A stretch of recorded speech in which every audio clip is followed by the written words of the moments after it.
And he said, in reality, the people who have had the most attention in the history of the world in the most important things and who have made the most difference on humanity as a result across culture and pop culture or whatever you want to say are the people who are actually the closest to being just fucking like you.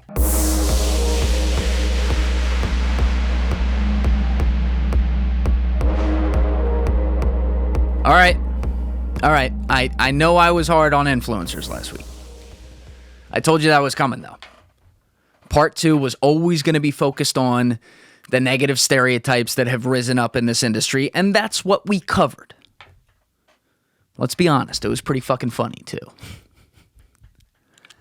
But this week, as I promised, for the third and final part of our series on influencers and the state of the influencer industry, I told you that we would focus on more of the positives.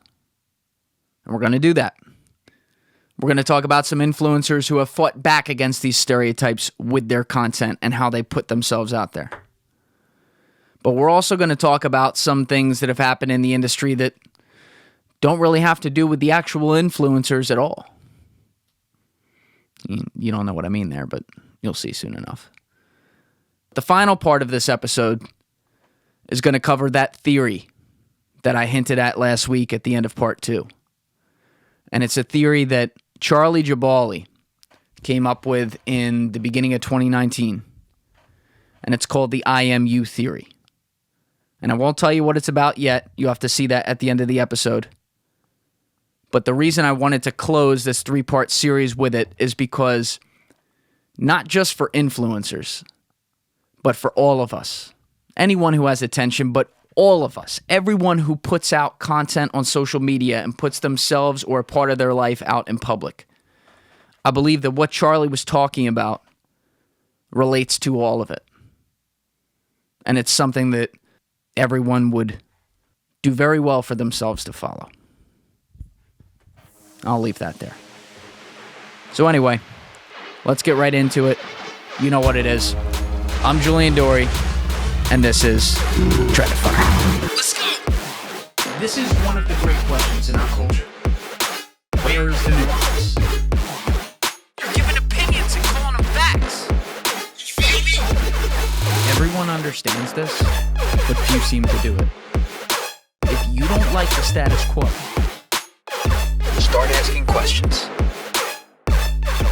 One of the many trends that has popped up on Instagram over the past year or two, but especially like the last year, that we all partake in, or many of us do, is the Instagram versus reality trend. Now, most of you know exactly what I'm talking about when I say that, but for those of you who don't, it's exactly what it sounds like. It's when you put up a picture that shows this overly filtered, curated aesthetic of your whatever picture this is on Instagram, and then you put a picture next to it that shows you without all those things, and maybe an exaggerated bad pose that makes you look funny or just, for lack of a better word, normal. And you call it Instagram versus reality. I think it's safe to say that when this started to really take off, other than maybe one post here and there, no one really expected any influencers to really run with it. Because influencers, their whole point is to curate this beautiful aesthetic, you know, with the basic bitch poses, and I mean that towards both males and females, and all the same shit over and over again that makes their life look perfect and their feed look professional and them look like they are better than. So people kind of figured some of them might actually do it for a post and that would be it. And for the most part, that seems to be the case. And most influencers have not really partaken over the long haul with this. But the ones who have developed very loyal followings and in some cases have even built whatever brand they do get out of the movement itself. And by the way, before I go on, you've heard me use the term brand referring to people a lot. Like, I've definitely used it in several episodes where it's applicable. I fucking hate that term. We gotta replace this. Like calling people brands, it's like it's dehumanization 101. I feel so stupid. I feel like a bad marketing account executive saying that word out loud. Anyway, I digress. If people have opinions on a new word we can use, I haven't really thought about it, but I should. And if you think about it and come up with a good one, let me know. I'm all for it. All ears. Anyway, one influencer that I want to bring up first, who's unique in that she has literally taken this trend to the next level and built her entire following, basically, out of it, is this influencer named Geraldine West. Now, Geraldine's not enormous. I think as of the time of this recording, she has like 60,000 followers. But she's a travel and lifestyle influencer. And when I say she's taken it to the next level, what I mean is she's taken Instagram versus reality and made it an art form. So Geraldine doesn't just post a picture of her doing the nice pose with the perfect filter and then post it next to the one of her making a funny face and a not filtered picture and making herself look not as pretty. That's not what she does. She instead curates an incredible aesthetic with all kinds of props and different things on one side for the Instagram side. And then on the other side, the reality side, she again curates an entire aesthetic. And you say, okay, well, how is this Instagram versus reality? The way it's Instagram versus reality is because she takes day-to-day normal things like doing the wash or waking up in the morning or cooking food or using public transportation, and she exaggerates both ends of it. So on the Instagram side, she shows this bougie, almost like princess-esque life with all these props, everything minus the servants, putting grapes in her mouth.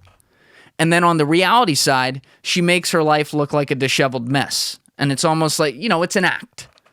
She makes overly dramatized faces, and it's kind of funny, and it's very, very relatable. And so her followers have really gravitated towards her. And again, she's built her following out of this because they get a good laugh out of it, and she does extremely high quality content and puts a ton of effort in it to get that laugh and get that attention and show people these exaggerated versions of both sides. It's just a little bit different, and I think she does a great job, and it's gotten attention in the media. I will put a picture right down here if you're watching me and not listening. It's below my finger. Is that?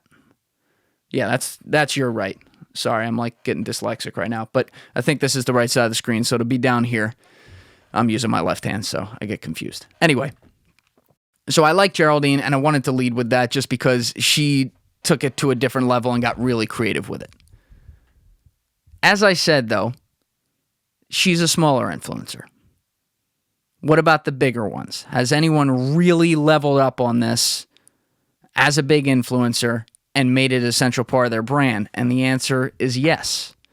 There was an influencer named Rihanna Meijer. I don't know why I picked the hardest names on here. I feel like I say it every episode, so I hope that's right. Rihanna, whatever it is, she's great. Anyway, back in, I want to say the beginning of coronavirus, so maybe March or April, she made a big leap and made the literal Instagram versus reality trend a central part of her brand. Now, why was this important? It was important because she already had 600 or 700,000 followers. She was already big. And once again, she was also a travel and lifestyle influencer, similarly to Geraldine. But Rihanna had really built her following not just as a blogger and a vlogger and someone who was a legitimate influencer in these spaces, but as someone who was beautiful and had a perfectly curated feed with perfect pictures that made her figure look like an absolute work of art and her face and everything look amazing at all times. It was your typical influencer professional aesthetic. And she decided to get on the Instagram versus reality trend, but when she was later asked about it, she admitted that she was very, very afraid to do it. And the reason she was afraid to do it is because she felt that her following had built an expectation of who she was. She was this perfect, beautiful, never having a flaw on her, Instagram influencer model, whatever. Insert buzzword here.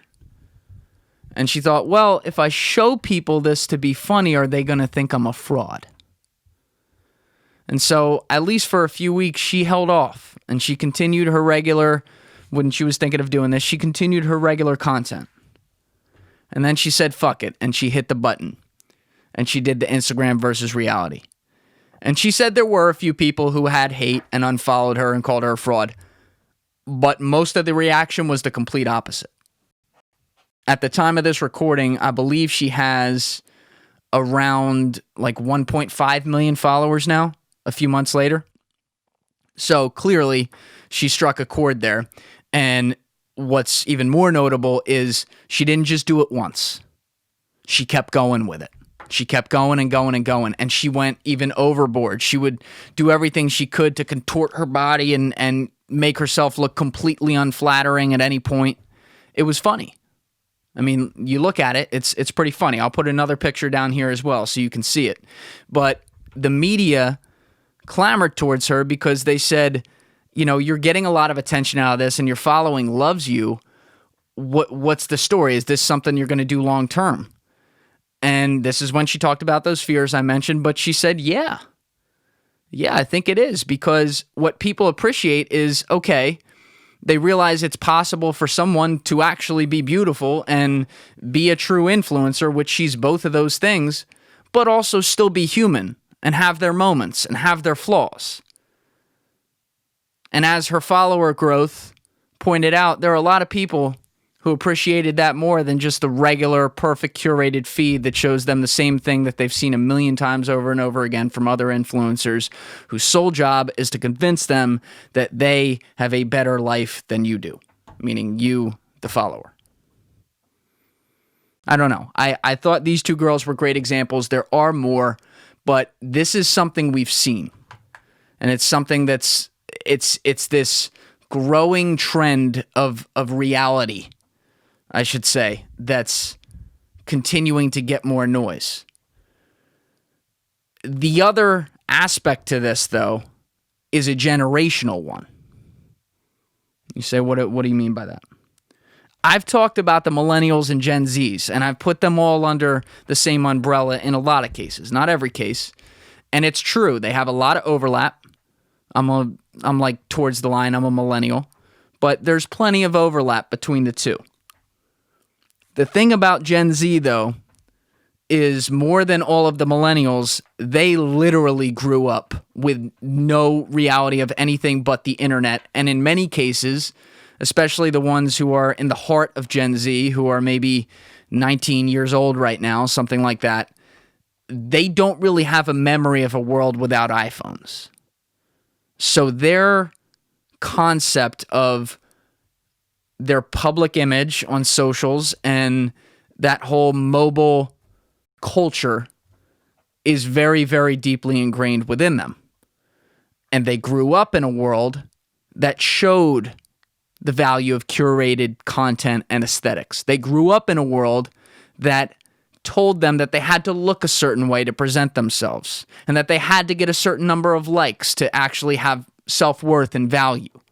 And that the whole point of social media was to show your life in the best image you could, regardless of what the actual circumstances in your life were. And like many things in life, where the old law of physics that I've talked about before comes into play, things happen as a result. And you say, what law of physics? The one where for every action, there is an equal but opposite reaction. And I am not saying that the data or the evidence suggests that this is reflective of the entire Generation Z, what I'm about to say, but it has certainly created a lot of noise across that generation and seems to be growing in its volume on social. And what it is Generation Z seems to have a major focus on influencers and on content for themselves, like the non-influencers, that highlight the realities of life and don't put filters on things and don't curate feeds and aren't worried about aesthetics. They are focused on the realities of life that are real and relatable. To go back to episode 4 where I talked all about that. And we've seen this across some of the influencers that they've really grown over the years. So we go to Taylor Lorenz, who at the time of the writing of this article that I'm going to refer to, which was towards the end of 2019, she was with The Atlantic, but now she's with the New York Times in the same capacity as a tech reporter. But Taylor Lorenz did this great piece, and I'll have it in the show notes, about all these influencers, especially focused on the ones who are 17, 18, 19, 20 years old in the heart of Gen Z, who have developed enormous followings without doing any of the traditional things that influencers have had to do to build followings. So she was talking specifically about people like Emma Chamberlain, Jazzy Ann, Joanna Sedia, and there were a ton of other names in there. And so the article was great, in my opinion, because it really went deep into the root attitudes of the situation. And in English, what do I mean by that? Taylor went in and specifically asked the questions to Generation Z kids and even some of the Generation Z influencers and marketers who study this stuff about what caused this sudden rise in real content and in things that featured stuff like Huji Cam, which is the one where you see the grainy pictures with the 1998 timestamp like it was taken with a disposable camera on Instagram that are so big. What led to things like that as opposed to visco filters becoming the big craze and the big fad. And the consistent answers that she got across the board, no matter who she was talking to, was that these kids who grew up seeing all these influencers take pictures in front of the same walls that painted some bullshit that they lined up for days, or not days, but hours just for the chance to take the same picture that the last 100 influencers in front of them just took. Seeing those walls, seeing the same avocado toast pictures and bullshit candids, all these curated fake lives that Gen Z had to be witnessing growing up when the millennial influencers were rising and taking over the marketplace, they pushed back against it. And they said, we don't like this. This isn't what we want. These expectations are way too fucking high. And speaking of that term, by the way, brand, that I railed against at the beginning of this, some of the kids specifically have mentioned, like some of the ones that Lorenz quotes in here, they mention that there is no such thing as on brand. There is no such thing as a feed aesthetic. If they want to take a picture of them in the shower next to a picture of them at the prom, if they're in high school, they're going to do it. And they're not going to care if they look entirely different next to each other on Instagram. They're not worried about how that color pattern looks when you hit the page. They see through it. They find it to be bullshit. Now, in the article, Lexi Carbone, who's a content marketer at Later, expanded upon this a little bit, and she said, everyone is trying to be more authentic. People are writing longer captions. They're sharing how much money they make. And I think it all goes back to, you don't want to see a girl standing in front of a wall that you've seen thousands of times. We need something new. She actually points in that quote onto transparency as well, which was the other main topic of episode 4 on authenticity and transparency. But this is what it is. These kids want to see things that they can actually relate to instead of something that they've learned to be able to have a great bullshit meter and say, I don't think that's how it really is. To capitalize on that point, Gen Z influencer Reese Blutstein, who was quoted in the article, said, for my generation, people are more willing to be who they are and not make up a fake identity. We're trying to show a real person doing cool things as a real person, not trying to create a persona that isn't actually you. At this point, these quotes are repeating what I'm saying. I don't need to read anymore. Check out the article. I think it's great. But the bottom line is Generation Z has just completely learned to see through this, and it's being reflected in the content that they are now prioritizing. And I need to highlight, it's not all of them. You still absolutely see curated feeds and contests over how many likes they get based on how perfect the picture is. You see all this stuff. It's not away. Like, those trends aren't gone, but there's a rise in trends that want to fight back as an opposite force against what we've seen throughout the growth of specifically Instagram, but social media as a whole, that whole comparison culture thing. Oh, and one other thing before I move on here. The fact that we've seen so many negative stereotypes come up with influencers has now led to literal influencers having a strong distaste for that word and pushing back on it and saying, no, we don't want to be called an influencer. You say, okay, how does this work? Specifically, the ones who I think also have the best argument on this are influencers from YouTube who much prefer to be called creators and are very vocal about it, even if they have big followings and create a lot of content on Instagram too. The people who came up on YouTube like the term that YouTube invented, I guess back in like 2010, of creator. They do not want to be called an influencer. And it's just kind of funny when you listen to them kind of reason about this, because the way they explain it ends up technically not really being true. Because they say, well, an influencer is someone who creates content specifically for brands to pay them. I guess a content creator on YouTube doesn't have to do that because they get the ads curated for them by YouTube. But many times a lot of creators do that. And they do product placements, and they have marketing on the back end, like affiliate marketing with products that they endorse. So it is kind of the same thing. But there's such a bad stereotype on the word influencer now that a lot of these people are trying to distance themselves from it. And the real hypocrisy comes from the people who are literally on Instagram as influencers who try to say, man, I'm not an influencer. No, I don't subscribe to that language. Like, yes, you are. It's if you work with brands who pay you to push products that hopefully you are very passionate about on Instagram, you're an influencer. It's just people don't like that now because they hate what it has to say. That's the negativity implied with the word. Now, I told you that we were going to talk about influencers who are invading the market who aren't influencers. I said something like that in the intro. And I know that sounded confusing. But to start off this point, I want to talk about an influencer who hit the marketplace, I think a couple years ago now. And she went by the name of Shudu. Now, Shudu showed up on Instagram as a supermodel.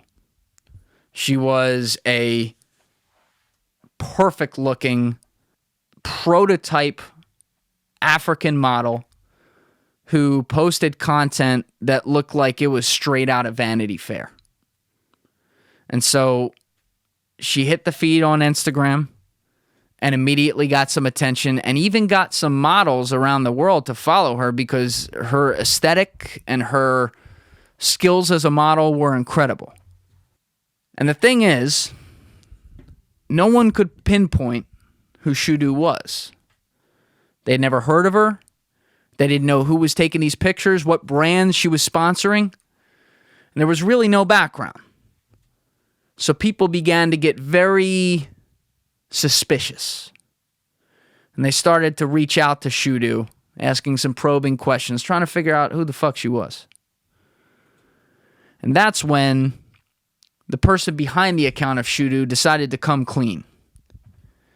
And the person behind the account was a British photographer named Cameron James Wilson.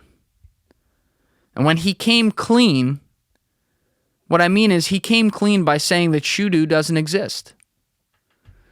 You see, Shudu was a CGI creation of his. And what Cameron wanted to do was, in his words, create an art piece. And he saw her as a, quote, virtual celebration of beautiful dark-skinned women, which all might be true. But the bigger point here was that Shudu was a virtual influencer. She was not a human being. And yet she was able to develop, I think she got like 200,000 followers out of that, like quick, before the cat was out of the bag. And it started to raise a greater point. A couple greater points. For one thing, were we at a point in time now where influencers had become so homogenized and so similar across every single one that we were sick of what they were putting out, and we would turn to anything that just showed us something that was the best and maybe a little bit different, even if it didn't exist? I mean, that's almost like a moral question, but that was one thing to come out of it. And the other thing was Shudu going to be some random exception to a rule, or was it going to slowly was Shudu now going to introduce a new rule? Meaning virtual influencers were going to start to become the craze. Obviously, Cameron James Wilson, the photographer, did not realize just how much Shudu would spread, and it sounds like, I'm speculating here based on his comments in the article, it sounds like he never expected Shudu to get anywhere near the level of attention that she did. Nonetheless, after revealing Shudu's identity, he continued the account and continues it to this day at the time of this recording. And listening to him talk about it, Cameron, despite the fact that he felt conflicted about admitting it in the first place, has joined the team of people who think that virtual influencers are in fact the next craze and represent a better departure, or however you say it, a better alternative to the content we see from human influencers in our already virtual world. And I said that Shudu, the big question around her was she going to be the rule or the exception to the rule? Was she going to be a new rule or the exception to the rule? And it seems like we're at least starting to get our answer that Shudu was going to be a new rule. Because sometime later, I think it was less than a year later, another account popped up. And unlike Shudu, this account looked very obviously virtual reality. I would almost describe it as Pixar-esque. Beautifully curated, beautifully designed, looks human, but you can tell it's completely CGI. And this account was called Lil Michaela. And Lil Michaela, even at the beginning, there were still people who weren't sure if she was virtual or not. So people thought, well, maybe there's just some kind of crazy filter job or CGI cartoon job of a real person, and Michaela's real, and we just don't know it. But Michaela was another step beyond Shudu. Michaela was more like a person. She had opinions. She stood for things. She had interests and likes. She wasn't just putting out pictures that looked great. Michaela was a social justice warrior. She was an advocate for groups like Black Lives Matter, Black Girls Code, and other causes. She was also someone who had commentary in her posts. It's like she was talking to her following, like she was a regular kid. I guess she was supposed to be like late teens. And then the situation really exploded when Michaela basically announced to the world that she was a singer too. And she had actual songs and singles. And if you don't believe me, go to YouTube and look at some of her latest singles. One came out like 2 months ago, I think. These things get millions of views. Today, Michaela has like 2.5, 3 million followers, something like that. She was featured in a major ad campaign alongside, I think, Bella Hadid. Gigi or Bella? I think it was Bella.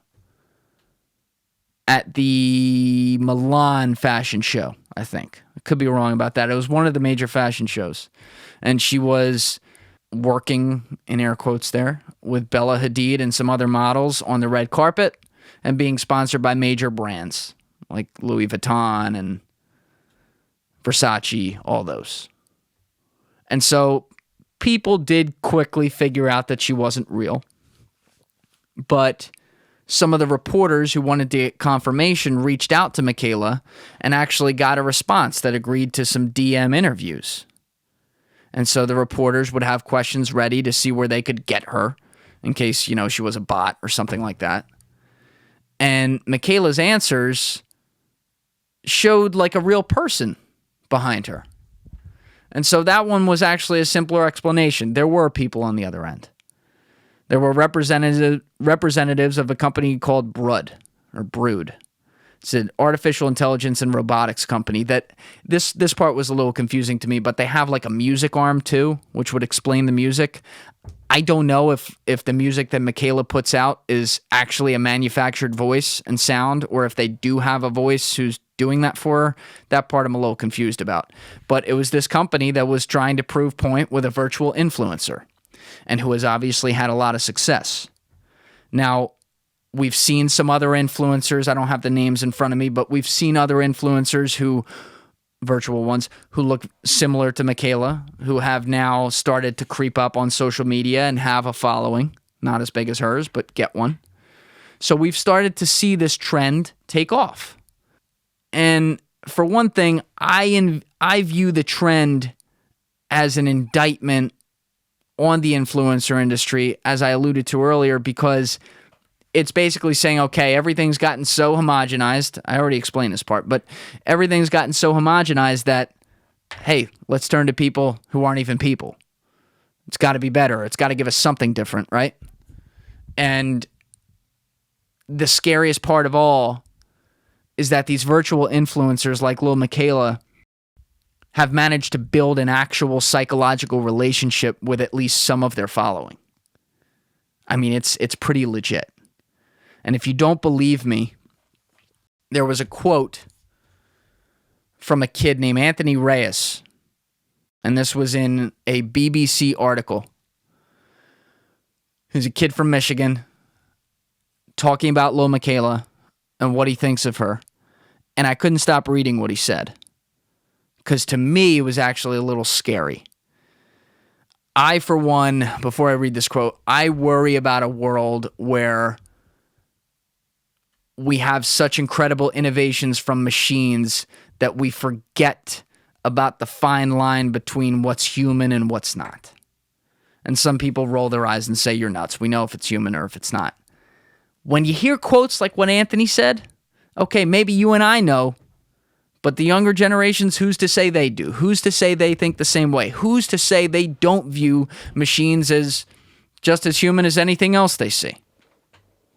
So here's what Anthony had to say.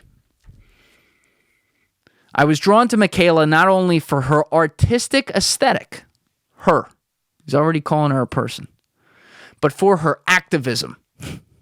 Michaela is Michaela, whatever that entails. People have attempted to discredit her and her artistry due to the way she presents herself, but they're missing the point. Despite gaining a massive following, Mick remains someone who cares about her fans. He gave her a nickname in there. He referred to her repeatedly as her. He mentioned things like her artistry, the way she presents herself as if she's fucking presenting herself. This kid is talking about her like she's a human fucking being. I mean, it's right here in front of us. We can hear it. The article then goes on to state, but what about the fact that she's a virtual character? And Anthony continues. In reality, isn't every influencer digital? You only know them to exist due to them existing on a digital platform, whether that's Instagram, YouTube, Twitter, etc. This kid, and he does not necessarily speak for everyone. For all we know, he could be an outlier here. But he was quoted in this story, and he's an 18-year-old prime Gen Z member of America. And so it got my attention. But this kid just said in that quote, implicitly, that the influencers he's grown up witnessing, he doesn't really even view as human because they come to him through his phone. He doesn't see the beating heart on the other end, regardless of how great or bad they are. They are a human being before people like Lil Michaela. He grew up not noticing that difference. He grew up in a world where he considered them this false reality that's just there for his entertainment. So what's the difference of do they actually exist or don't they? This is a scary thing to me. It's a scary thing because we also are looking at a world where things like sex robots and stuff like that are very much a almost present-day reality, but 5-10 years out, they'll actually be full-blown realities, and where people will suddenly maybe fall back on having relationships with inanimate objects who have to respond to their every beck and call, and whose opinions don't count, and whose logic isn't logic. It's not real.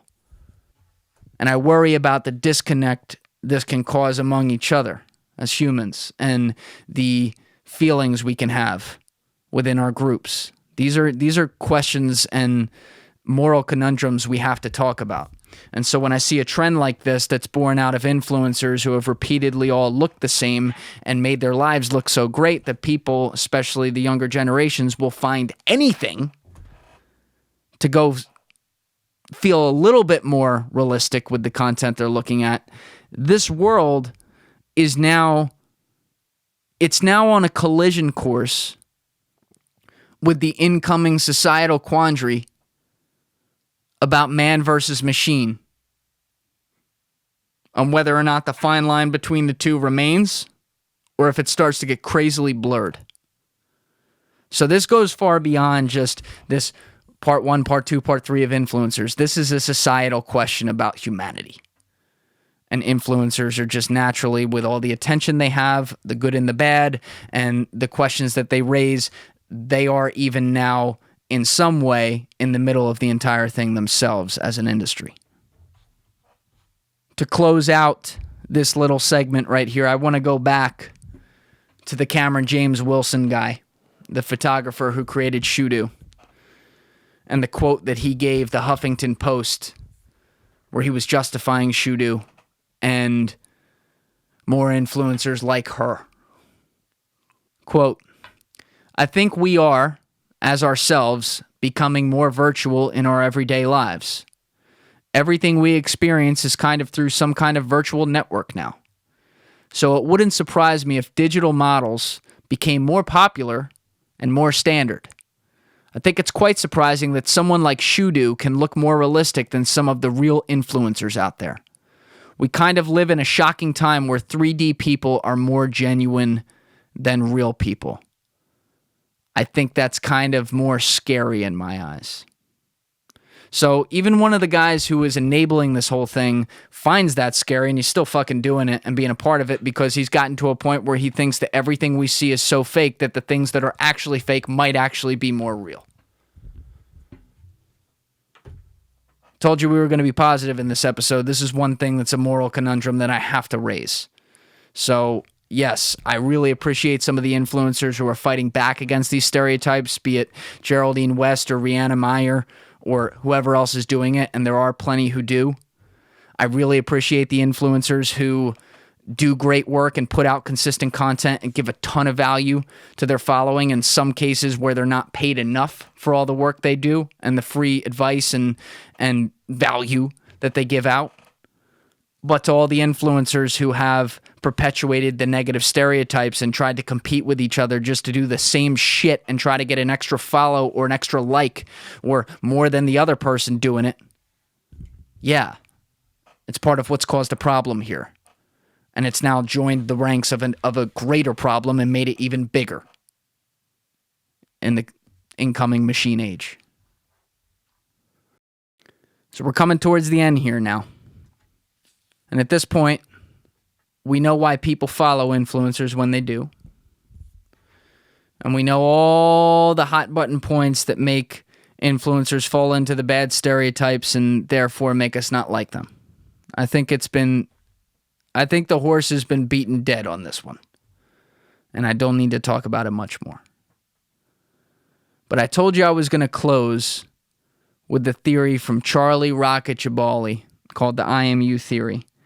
And I told you I was going to close with it because I think it is a general magic wand or magic law, whatever you want to say, for not just the entire influencer industry to follow, not just for anyone who has attention in society to follow, but even for all of us, regular people who don't have major followings and maybe never will.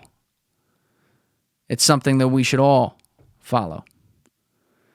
And the theory, the IMU theory, was something that Charlie discussed publicly for the first time on the Ed Milet show back at the beginning of 2019. Now, I actually haven't heard anything from Ed Milet in a while. I know he was a top 100 podcast, but I feel like maybe he's not doing it anymore. I could be wrong about that. He might still be doing it every day.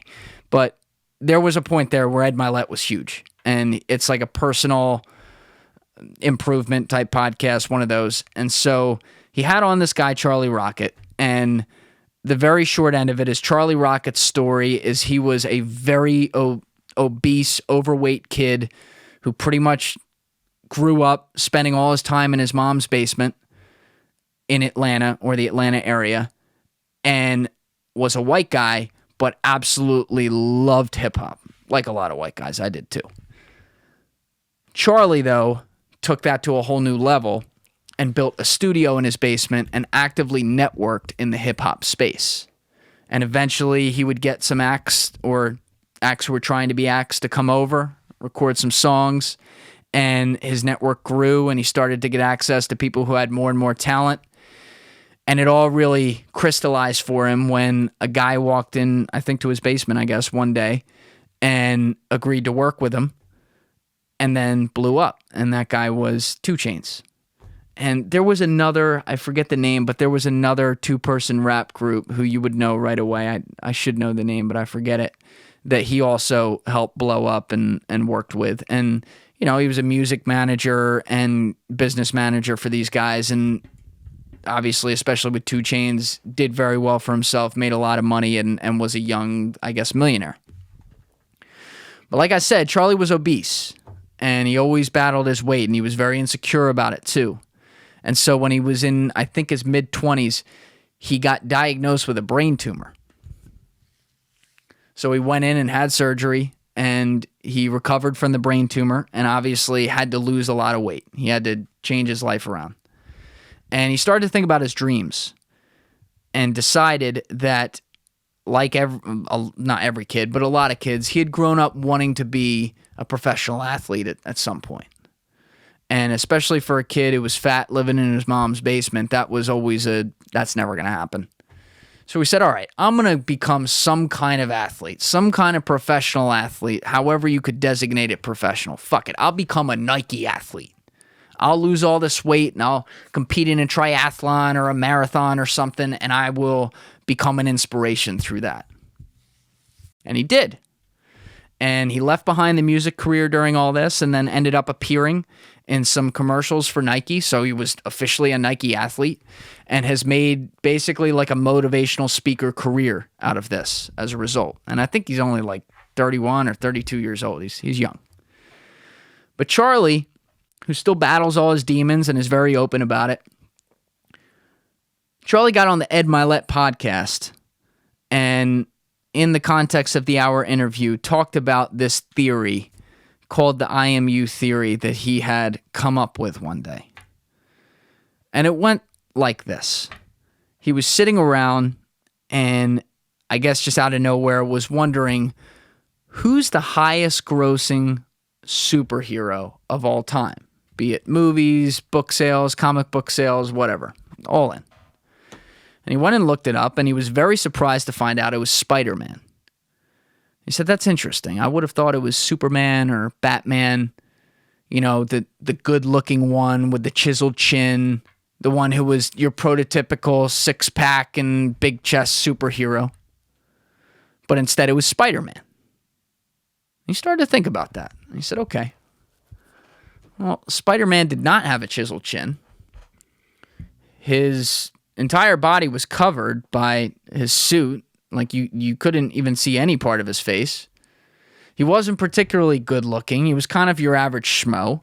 He grew up, his parents were dead, and he grew up lower class or lower middle class at best with his aunt and uncle. Humble beginnings. And he was kind of like a normal guy. And he actually had an accident to be able to become a superhero. You know, whereas Superman came from another planet. He wasn't of this planet, literally. He was extremely good looking. Batman, Bruce Wayne, was a billionaire. Also extremely good looking, muscular, the whole bit. And he said, that's really interesting. Spider-Man's a lot more relatable to a common person. So he started to think on this, and he said, okay, what is the most popular religion in the world by following? So he Googled that and found out it was Christianity, which has, I don't know, maybe like 1 billion followers, 2 billion followers, something like that around the world. And he said, okay, Christianity. Who's the central figure in that religion? Obviously, Jesus Christ. So he starts thinking about Jesus. He goes, okay, what do we know about this guy? He was a carpenter. He didn't wear fine clothes. He hung out with poor people regularly. He had scraggly long hair and a beard. And in life, he really only had 12 major followers, like the 12 apostles, or, that's what they called them, apostles or disciples, something like that. And he thought to himself, if Jesus had lived his life, which at the time where he lived, I guess Israel, which is where he lived, Jerusalem, was a part of the Roman Empire. If he had lived his life wearing shiny armor and coming in on a beautiful horse and riding around like a king or like the Son of God, maybe he would have had a lot of followers in life. But he didn't do that. And in death, he's become the most immortal figure probably in the history of religion. That's really, really interesting, because it was very relatable to a lot of normal people. He said, what about sports? Who's the most popular athlete I've ever known in my lifetime? And he said, it's not even close. It's Michael Jordan. Michael Jordan was the first self-made billionaire to basically get that out of his brand, to use that word again, as an athlete. He was the first one to do that. And he's widely regarded as the greatest player to ever play. And so guys that came after him were always chasing his ghost. Guys like Kobe, rest in peace, and especially LeBron, who before he came into the league was anointed the chosen one, the king, going to be the greatest, whatever. And LeBron has never been able to get over the hill of Michael. Michael is still, I think LeBron's actually used this word, he's still the ghost that LeBron chases. And I don't know that he'll ever eclipse him in people's heads, regardless of what LeBron accomplishes. And what Charlie realized is that it's not LeBron's fault, but there are just some clear differences with Jordan, minus the 6 rings and minus the things he accomplished on the court and minus the brand that he created with the shoes and the entire offshoot within the major company itself, Nike, minus all the stuff he did. Jordan had an incredibly, incredibly relatable background and story. Jordan was not the chosen one. He was not the king. He didn't come into the league the number 1 overall pick. Jordan was the scrawny kid who got cut from his high school basketball team. He's the guy who had to constantly prove himself. He came into the league and got drafted behind Sam Bowie. Jordan was not anointed the guy who was going to take the mantle of the NBA in the context of the history of the game. He was the guy who then stopped his career at the peak of it at one point because he had a personal tragedy in his life, which, is obviously something he can't control. But the point is, everything that he did, every part of his story had that struggle and had that normal life thing that other people could say, hey, I see myself in that. And again, to Charlie's point, a lot of that is not LeBron's fault, but LeBron was the king. He was the chosen one. He's been that since he was 14. He's been the guy with all that attention and that expectation. He's not like you. He's somebody else. When Michael Jordan was playing, it could be a Tuesday night in the second quarter of a February game in the regular season. If he was past the ball, 25,000 camera flashes around the stadium went off. Nobody has ever had that kind of attention, including LeBron, before or since then. Michael Jordan was very much like everyone else, even when he became something where he wasn't. So now Charlie really felt like he was on to something. And he said, okay, if it's true with all these guys and all these examples, the one thing that might actually put this over the top is if it could be true with a corporation. who are widely always easy to rag on and hate. And so he said, okay, who's the biggest company in the history of the world? And he said, it's Apple. And he said, okay, who's the face of Apple? Who's the person that made Apple what it is today? Steve Jobs. That guy right there, pointing to the guy on my wall. And he realized Steve Jobs was the first public company CEO to lose the suit. He didn't wear a suit. He wore his own outfit. He wasn't shaven or shaved, however you say it. And as Charlie put it, he looked like my dad. So that when Steve Jobs died, for all the imperfections he had as a person, and he had plenty, he was human like everyone else. When he died, people were weeping. There were memorials everywhere across the country. He had changed the face of humanity. And Steve Jobs came from Silicon Valley, the technorati capital, the place where everything is a bubble because the great genius goes there, and it's the genius that gives us all the products we use and come to rely on, but the people who create it, we just can't understand as the common man. And yet Steve Jobs spent his entire career trying to live outside that bubble by speaking directly to the people who he was creating the products for, us. So as Charlie pointed out, Steve Jobs did not name his products Inspiron 6000 or whatever 567Z. He named his products things like Lisa or iPod, iPhone, iPad. He wanted us to see ourselves in the products. You've heard me talk about Steve in episode 6. Charlie just hit the nail on the head with how personal he made it. I thought it was beautiful. And so Charlie realized all these people, when you look at the highest rungs of life, they all follow the code of having something that makes them human. So when they become these people or these corporations, whatever, with all the attention and all the hoopla and all the riches and all the fame and all the things that most of us will never know and will never experience, the background that gets them there, and that in many cases they stick with as a part of their story and who they are and what their identity is, are things that we can all inherently understand. Now, at the time that I'm recording this, the video of this on YouTube, I think, has about 2,000 views. On Charlie's IGTV, I think it's got maybe less than that. Not many people have taken the time to watch this. So maybe the people who listen to that full episode of Ed Milet have heard it. But the fact that this did not go viral blows my fucking mind. Because Charlie also has 150,000 followers or 170,000 followers on Instagram. Like, he's not a nobody.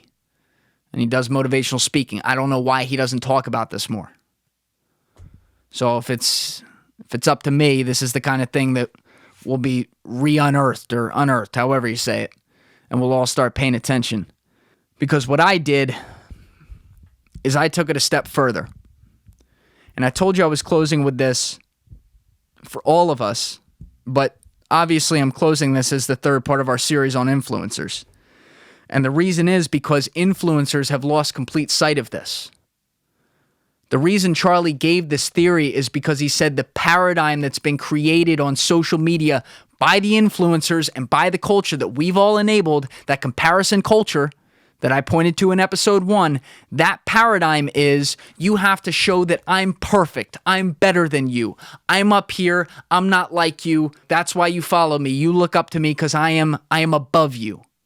And he said, in reality, the people who have had the most attention in the history of the world in the most important things and who have made the most difference on humanity as a result across culture and pop culture or whatever you want to say are the people who are actually the closest to being just fucking like you.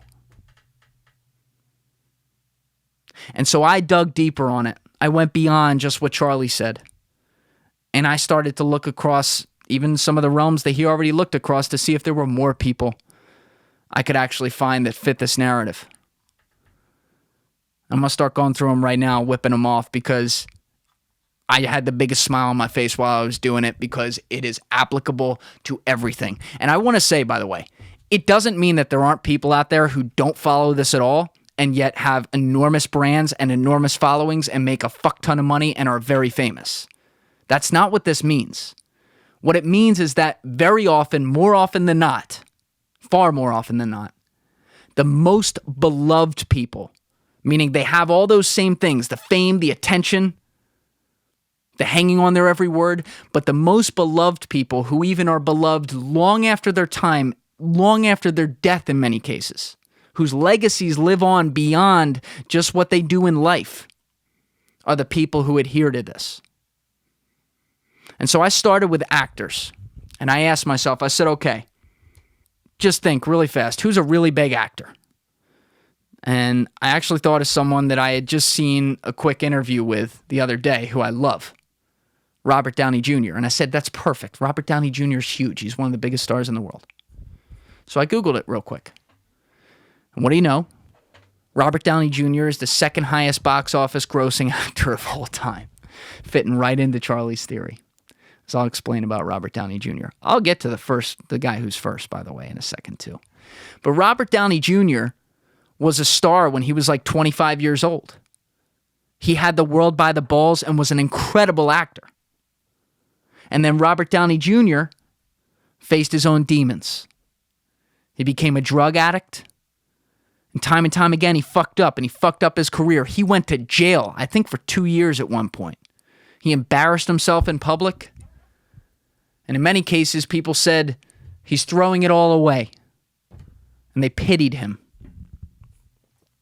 But Robert Downey Jr. came back after he got out of prison. He cleaned up his life. This is years ago now. And at the very beginning, he couldn't even get a job in Hollywood because none of the production studios would pay the insurance on him, because when you have an actor, you have to pay insurance if something happens to them.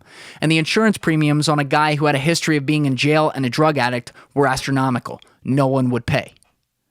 I think it was actually, I could be wrong on this, I think it was Mel Gibson who actually agreed to pay for his first major role.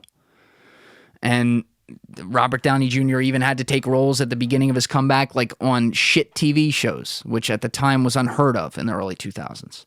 So he had to humble himself. And then when he got his opportunity, he took advantage. And for the last 2 decades, he's been sober. He's been a voice of reason in Hollywood. He's been someone that people look up to. And if anything, his career culminated and reached its new plateau, its new beautiful place of success in 2008 when he took on the role that he will now forever be most known for, of Iron Man. And if there is not a little bit of irony in that, and the fact that a guy who had been through the ringer, who had experienced struggle publicly and embarrassed the fuck out of himself when life got to him and shit happened and lost everything in the public eye, when this guy got the role where he was literally Iron Man, something that can weather the worst storms, iron, something that represents toughness and resilience, whatever you want to say. When he got that role, the symbolism isn't lost on me. And it shouldn't be lost on any of you.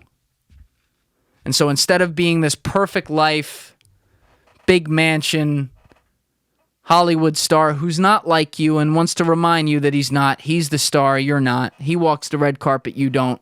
Robert Downey Jr. has been a guy who, if anything, has shied away from publicity outside of his roles.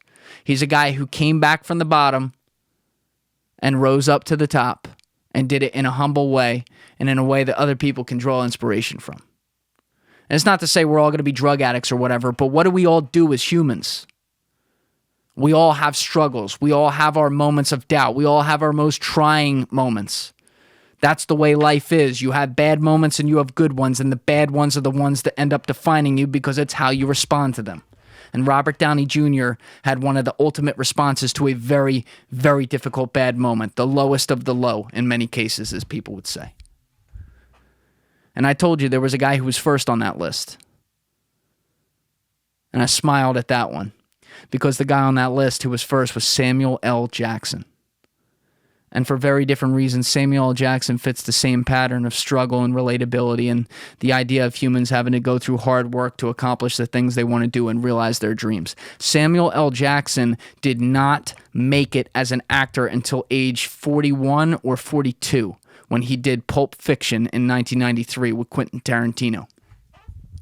Before that, Samuel L. Jackson was hustling around for bit roles, and no one knew who he was. And he was barely paying his bills. He was in Goodfellas for like 2 seconds. He was in Juice with Tupac and Queen Latifah, who also was lesser known at the time, I think, although she was a rapper. He did all these little things and had no recognition and had to work for years and years and years, and then finally, when he got his chance, he took advantage. And now he's one of the most legendary actors to ever live and the #1 box office earner there is. This isn't a guy who was like incredibly good looking and had it all when he was 23. This is a guy who had to grind like a motherfucker for years and not know if he was ever going to make it, and then did. Come on. What about sports? Maybe the greatest tennis player of all time, regardless of gender, Serena Williams. Serena Williams is somebody whose career has unfolded before our eyes since I think she was 14 years old. In a sport that now prides itself on diversity, Serena Williams came in at a time where that wasn't really the case.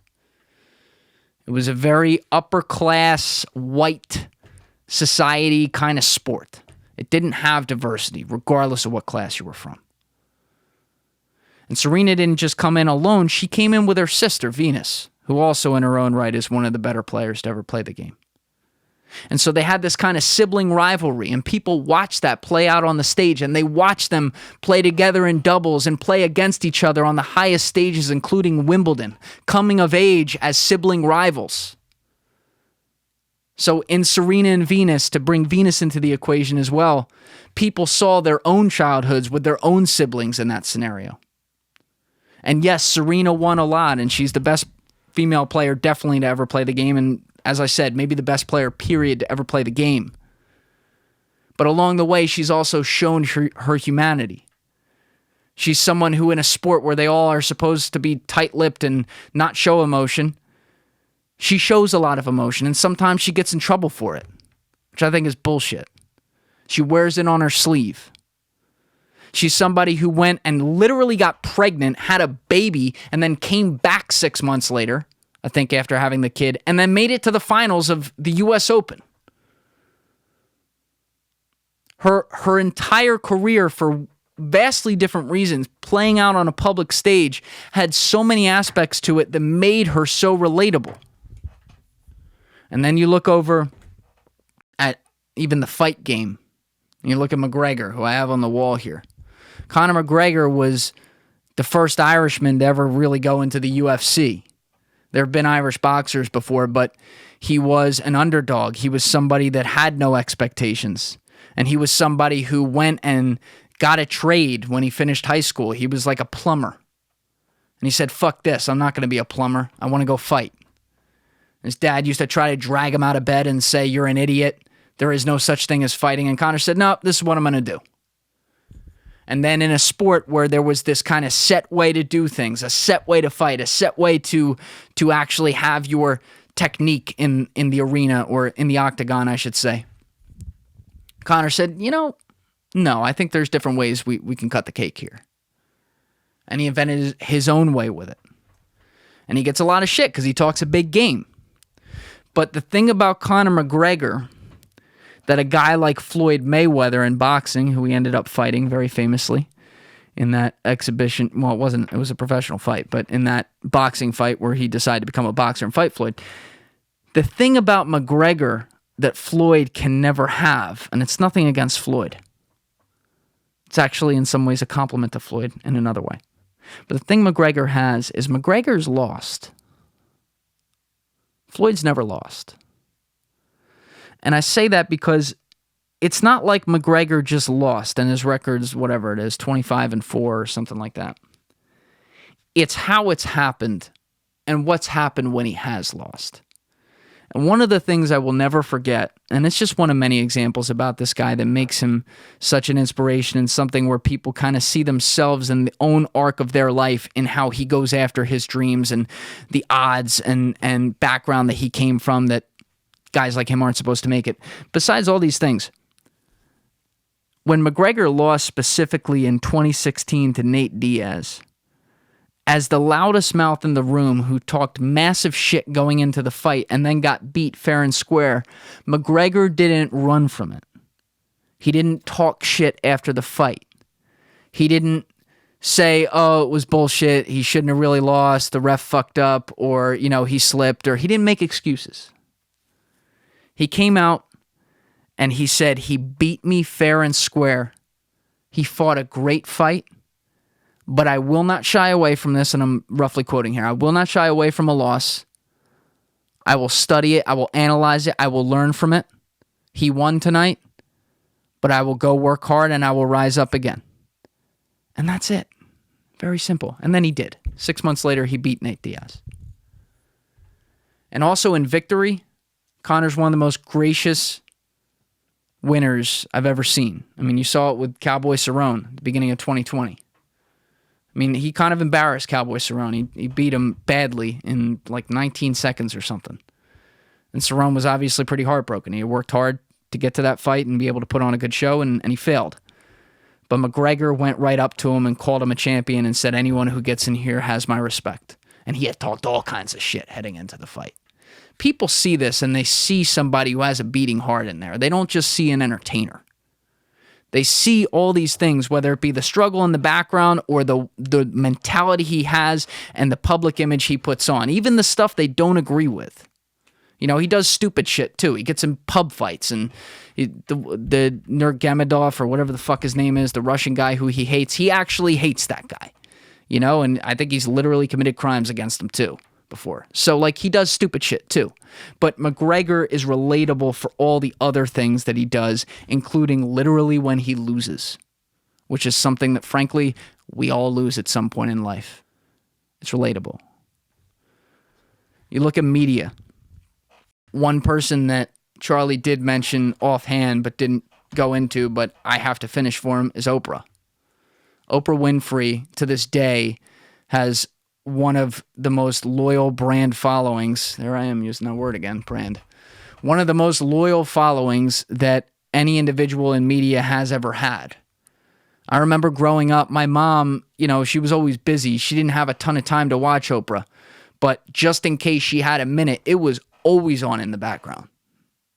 When Oprah said, hey, I like this new product or this new brand, suddenly that became the hottest selling thing in the country. Because Oprah wasn't just a talk show host. She had the couch and she brought people in and she didn't interview them. She talked with them. I think when she did the Lance Armstrong thing in 2013, that you could probably call an interview. That was a little different. But throughout her whole career, she had conversations with people. She invented the idea of just saying, hey, the cameras are rolling and let's just talk like no one else is here. Except she would also then turn to her audience and bring them into the conversation. Even at home, she felt like you were becoming a part of the conversation. And today, with a totally different audience, more of a male audience, we see the same thing with Joe Rogan. Joe Rogan doesn't have an agenda when he goes in to speak with people, and he speaks with people of all different types and backgrounds. Joe Rogan goes in and rolls camera and just bullshits and talks. And is interested in what the other person has to say and has a conversation and records it. He makes you feel like you're sitting there. He makes you feel like you're sitting around the table, a part of it. Just having a talk. Whether it be with some guy he brings on that you never heard of or Elon fucking Musk. It just feels very relatable. You look at music. Someone right now who a lot of people would consider maybe the best singer in the world is Adele. Adele is someone who has suffered openly from severe stage fright. She's someone who is open about all her insecurities. She's someone who, actually, she just lost a ton of weight too, which was really cool, but she was someone who was never a size 2, or anything like that, and was open about her own battles with her body. And yet she had this incredible talent that then also in her music was always reflected in things that were so relatable to people's relationships. Her music is raw. Her lyrics are raw. They're not these edited, made-for-song only kind of deals. And I'm not saying other singers do all that, but I'm saying hers are special. And she combines a talent that really no one that walks this earth has with all these things that other people can understand. You saw one of the biggest documentaries on Netflix last year was Travis Scott's Look Mom, I Can Fly. That documentary, what I loved about it is it had no narrative. It was just literally cameras following him for like a year. And Travis let anything be fair game, whether it was the birth of his kid with Kylie Jenner, which I can't even believe like the Kardashians let that be filmed. I guess they don't have a choice because it's his kid too, but still. Anyway. Or behind the scenes at the Grammys, after he had what many considered the best album of the year and wanted to win that first Grammy so bad and lost. People saw, he showed that pain. He showed that disappointment. He didn't stand there and go, oh, I'm so happy for Cardi B, like everyone else says. And you know, he wasn't a sore loser, but he wanted it. And you saw him leave. You saw the disappointment in his eyes. All the scenes where you watched him making the music. I actually wore the shirt in another episode. I designed the shirt because I was like, it was so fucking baller. But when you watch that scene in Hawaii where they finish the song No Bystanders, and once it's all engineered by his producer for the first time as a finished product, and you see that get played on the speakers for Travis and his buddies for the very first time, if you don't have the hairs on your neck stand up at that feeling that he had when he did something great that he put so much work into, I don't know what's going to stand up the hairs on the back of your neck. Because every time I watch that, and I'm not a rapper, I'm not a musician like that, I've never created anything even remotely as great as that song, but the victory of work and trying to finish something great, trying to make something new that other people are going to enjoy, and all the torture that goes into that process to make sure it's awesome. Even those of us that never end up doing that, we understand that. And we understand the vindication that someone feels on the other side of doing that. And so when he gets up on that couch and starts jumping around and bobbing his head and losing his fucking mind, we are all losing our minds watching that scene. At least I was. And one other musician story, I had talked in episode 5 about Post Malone a lot. Obviously, I'm a huge fan of his. But Post Malone is a guy, you look at him, he's got all the tattoos. You know, he's an interesting cat. He seems way different. He seems kind of out here and not like you, right? I disagree, though. When you look at his vibe, he's one of the most humble guys you'll ever see. He's somebody who smokes cigarettes and drinks Bud Lights and just likes to play beer pong like your basic college bro. And he's self-deprecating of himself. Like, actually, I think he's probably very insecure and doesn't seem to have a very high opinion of himself, which is sad, but a lot of people can understand that. We all struggle with that. But what I really, really, really, really love is a story I heard about his come-up from his manager, Dre London. It was in some kind of documentary. I don't remember what one. Maybe I'll go find it and put it in the show notes. But Dre London was talking about before Post Malone had even made White Iverson, before he was anybody known, had a song out there that was known, and Dre was looking at managing him as a potential up-and-coming act. He went over to the house that Post was staying in LA. And where Post was staying was with, I forget the kid's name, but he was staying with a video game streamer who he grew up with, who had already kind of made it, who said to Post, hey, why don't you come out here and see if you can make it? I'll give you a room rent free and you just go for it for a year or two or something. So this kid gave Post a room, and Dre London went over the house and he walked back to where Post was, and he found in the closet of the room a cot. It was a bed, a makeshift bed, if you want to call it that. And the room, which was not all that big, had been turned into this homemade makeshift studio. And he very quickly deduced that Post Malone had decided that his bedroom, in order to make it, he wanted it so badly that his bedroom was going to become his studio, and he was just going to sleep if he could in the closet on a cot. And at that moment, Dre London said, that's when I knew he was going to do it, because he fucking wanted it. And yeah, we don't all become Post Malone. We don't all have that story. We don't all have that big come up. But that idea of fucking having a dream and doing crazy shit, or just sacrificing our health to go after it, even if we don't do it, it's something that we can all understand and appreciate. It's a part of that struggle that makes us human. You look at business. I got two more. I got business, and then the last one's a funny one. Not a funny one, but it's great.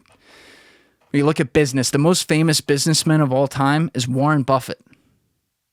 Warren Buffett deals with leverage buyouts and capital raises and all this shit that you and I, our eyes go in the back of our head trying to figure out what it is.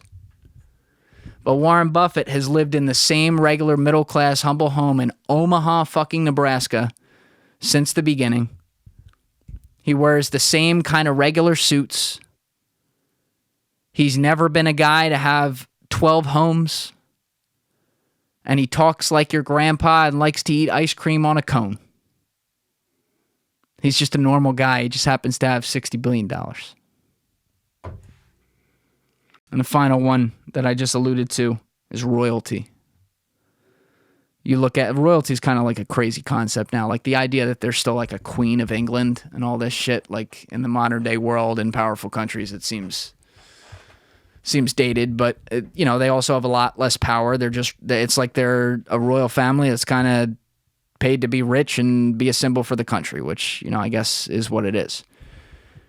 But when you think about royalty, these people in the context of history and even today are always viewed up here.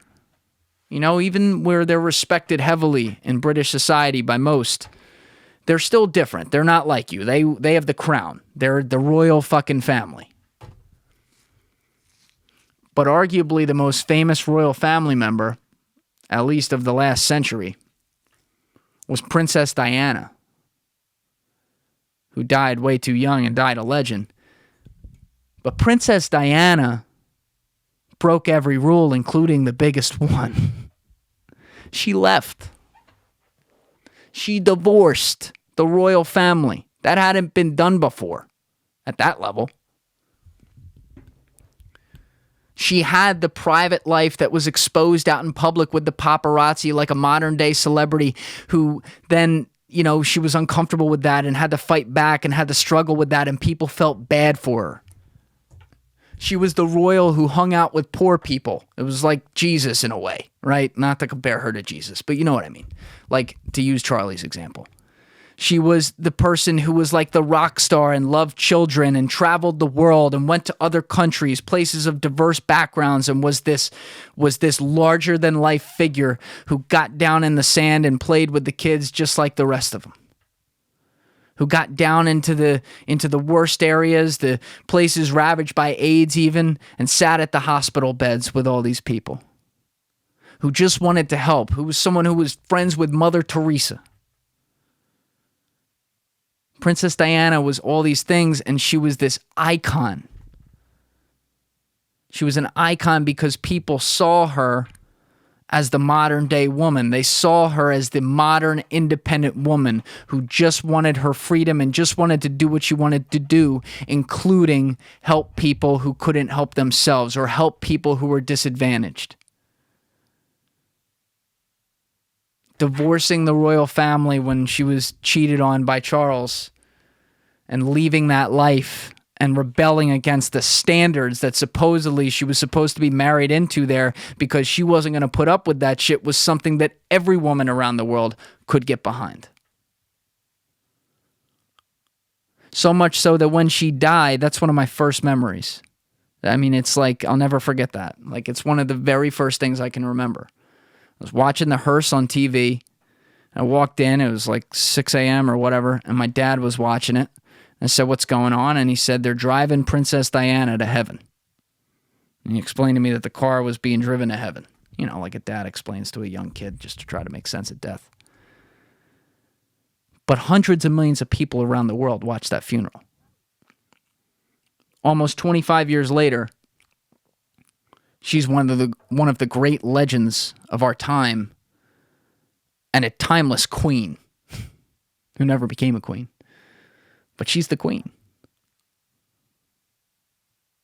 And it's because behind this wall of people who supposedly aren't like you, she was like so many other people in society, and people really admired that in her. So my message to influencers is perfectly parroting what Charlie's already said. This isn't me saying this. This is him. But if you really want to develop your bond with your fans, and this is backed up by the polling I did of people and the types of influencers that they said they liked and the reasons they like these influencers, if you really want to build that bond, you need to show every reason why you're just like the people who follow you, not why you are better than them and why your life is so much better and why they should look up to you. Be on their level, show your flaws, celebrate your victories, do everything, but stay human. Be relatable. Don't worry about the moments that make you not look that good. It might be really good for your brand. You might be like Rihanna Meyer and make all your flaws the central part of your so-called perfect brand. They call that a paradox. The IMU theory is something I said we all can relate to take this beyond influencers for a second, because we all do feel like we have to put out a certain vibe online. We have to show a certain part of us and hide another part. I'm not saying you got to show every part of your life and show all your losses, though you're welcome to. But maybe we should start taking a piece of the playbook that at least part of Gen Z has, which is let's just show what happens. Let's have a good time with it, and let's not try too hard. It's a world where machines are taking over more and more, and we're trying to get more and more in touch with the humanity that we seem to be losing at some points in time. So let's keep that hold with humanity, and let's show everything that's good and bad about it, and not just try to show what's perfect. I'll shut up now, because I think I've beat this horse enough, but check out that theory. I will put that link in the show notes. And I hope that some of the good trends and positive trends that I mentioned that we've seen from influencers are the kinds of things that the influencers who are coming up now are going to get behind. And I hope that it'll also help the collective mental health and self-worth of especially kids in society who have to come up and figure out where they fit and what their value is in the world. I certainly hate it when I see so many kids questioning their self-worth because it's not what they see online, and they wonder if they're even worth it being on this planet, which is sadly something that some kids are asking themselves. But what's worse is that people who aren't kids, people in my generation, even people older than me, are struggling with these same things too, because they look online and that's where they live as well. And they have a lot of the same worries about their own insecurities because of the so-called perfection that they see as well. We covered that in those 3 episodes. So everything that comes up in society has good and has bad. I think there's a lot of good to influencer culture, and I think there's a lot of great influencers out there. I think that we need to recognize some of the flaws that we've seen in this system and work to correct them, and actually hold the industry accountable and celebrate the influencers who actually do seem to be real and don't seem to just try to create something fake. That's it. So anyway, this is Julian Dorey. I'm signing off now. Give it a thought. Get back to me. Peace.